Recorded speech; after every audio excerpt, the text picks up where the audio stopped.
Hi friends, welcome back to my channel Suji 116. ఈరోజు ఈ Sunday ఒక మంచి వెజ్ బిర్యానీతో మీ ముందుకు వచ్చేసాం. అది ఎలా చేయాలో చూసేద్దాం రండి. ముందుగా ఒక గిన్నె తీసుకోండి. ఆ గిన్నెలో కొద్దిగా నెయ్యి, కొద్దిగా ఆయిల్ అయితే వేసుకోండి. అది బాగా హీట్ అయిన తర్వాత లవంగాలు, మిరియాలు, యాలకులు, ఇలాచి, ఇంకా బిర్యానీకి సంబంధించిన మసాలాలన్నీ వేసుకొని వేయించుకోవాలి. మీ ఇంట్లో ఏముంటే అవి. అలాగే కొద్దిగా ఆకు కూడా వేసుకోండి. షాజీరా కొద్దిగా ఉంటే షాజీరా వేసుకున్నాను నేను. అది కొద్దిగా చిటపటలాడనివ్వాలి. ఇది చిటపటలాడిన తర్వాత కొద్దిగా పచ్చిమిర్చి చిలుకగా మధ్యగా కట్ చేసి ఉంచుకున్న పచ్చిమిర్చి, ఆనియన్స్ బాగా వేసి బాగా వేగనివ్వాలి.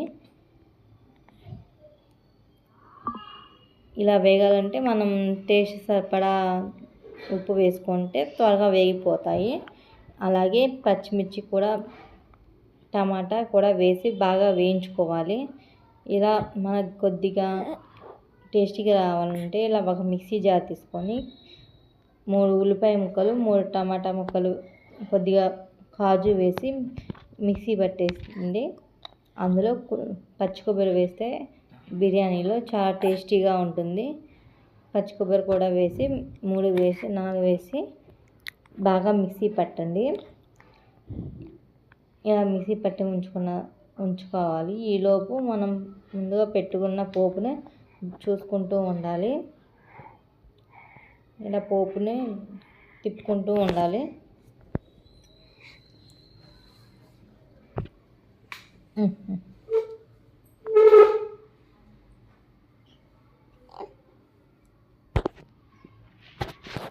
టమాటా కూడా వేసి బాగా వేయించుకోవాలి.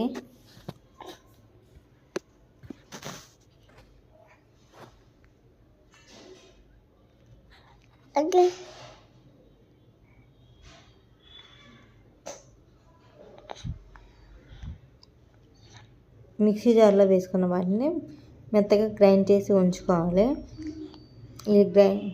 ఇప్పుడు తాలింపులో కొద్దిగా అల్లం వెల్లుల్లి పేస్ట్ వేసుకోవాలి. టేస్ట్ సరిపడా 1 టేబుల్ స్పూన్ వరకు వేసుకుంటే సరిపోతుంది. ఎక్కువ వేసుకుంటే మళ్ళీ స్మెల్ వస్తుంది. ఇది పచ్చివాసన పోయే వరకు బాగా వేయించుకోవాలి.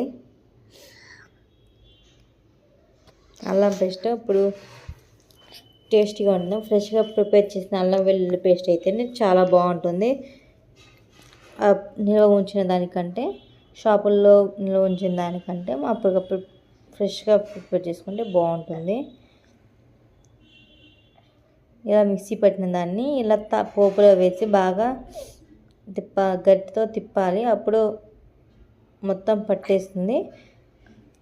పచ్చి కొబ్బరి కూడా పచ్చివాసన లేకుండా బాగుంటుంది. టేస్ట్ కూడా వస్తుంది. ఇలా వేయించుకోవాలి శుభ్రంగా. జాగ్రత్త చూసుకుంటూ తిప్పుకుంటూ ఉండాలి, లేదంటే అడుగంటిపోతుంది. అల్లం వెల్లుల్లి పేస్ట్ వేస్తే వెంటనే అడుగంటిపోతుంది బిర్యానీ. ఇప్పుడు మనం 1 కప్పు బాస్మతి రైస్కి 1.5 కప్పు వరకు వాటర్ తీసుకోవాలి. ఈ విధంగా అయితే నేను వాటర్ తీసుకున్నాను. చూడండి, ఇప్పుడే నీరు మసులుతున్న తర్వాత మనం అరగంట పాటు ముందుగా నానబెట్టుకున్న బాస్మతి రైస్ను వేసి తిప్పుకోవాలి ఒకసారి మళ్ళీ గట్టితో. అప్పుడైతే ఆ మసాలాలు మొత్తం అనేవి రైస్కి పడుతుంది. ఈ రైస్ అనేది జాగ్రత్తగా తిప్పుకోవాలి. తిప్పుకొని మూత పెట్టుకొని ఉంచుకుంటే ఇలా రెడీ అయిపోతుంది బిర్యానీ అయితే. కొద్దిగా ఇప్పుడు లో ఫ్లేమ్లో పెట్టి ఉంచుకోండి. బిర్యానీ అయితే రెడీ అయిపోతుంది. నేనైతే తెలియక ఎక్కువసార్లు కలిపే వరకు రైస్ అయితే కొద్దిగా ఇరిగిపోయాయి. మీరైతే అలా చేయకండి. Thank you for watching. Bye bye.